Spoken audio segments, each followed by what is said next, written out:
Hi, I'm Dr. Bob Montes. I just want to talk a little bit about non-suicidal self-injury. I think a lot of people recognize it when I talk about the cutters who are out there. Maybe you have a daughter, or maybe you know of a daughter's friend that does that.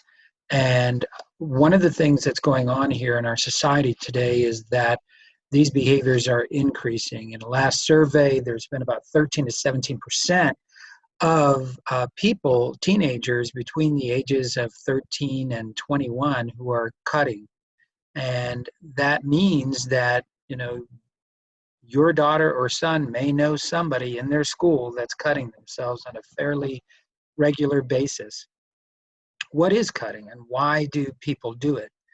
Well, the primary reason why people cut is because they use this as a method for self-regulation or emotional regulation. Emotional regulation is a fancy term for saying that when they're getting stressed and their autonomic system, call it their fight or flight, is out of control, that one of the ways that they reduce that anxiety and stress is to be able to use cutting.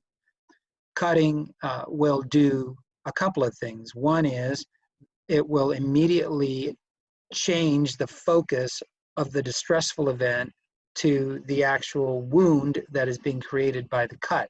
So there's pain associated with that, but the benefit of the pain is that it actually moves a person from the sympathetic response system that's found in the autonomic nervous system that we have, that is our stress or distress tolerance level, and it changes it immediately to the parasympathetic response.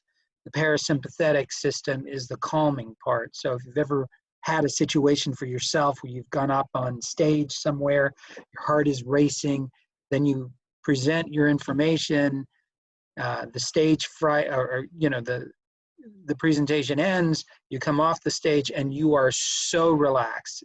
I mean, you feel no heart rate, you feel nothing, you feel nothing but a sea of calm. That's your parasympathetic system taking over where your sympathetic system was out of control at the beginning.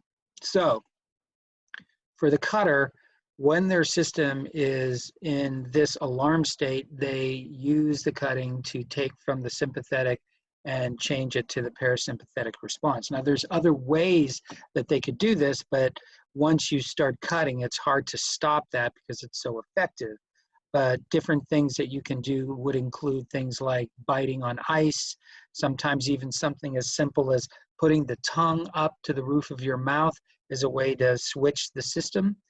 And it's a very simple thing, but people don't really realize it. Sometimes even like squeezing something, not necessarily yourself, but squeezing an object really tight and doing it in such a way that you're applying full force to that could also reduce you from the sympathetic to the parasympathetic response. So those real quick tricks. One of the things that I think happens with people who begin this process of cutting, and I know parents out there are thinking, why in the world would anybody do that? Dads are wondering, that just doesn't seem right.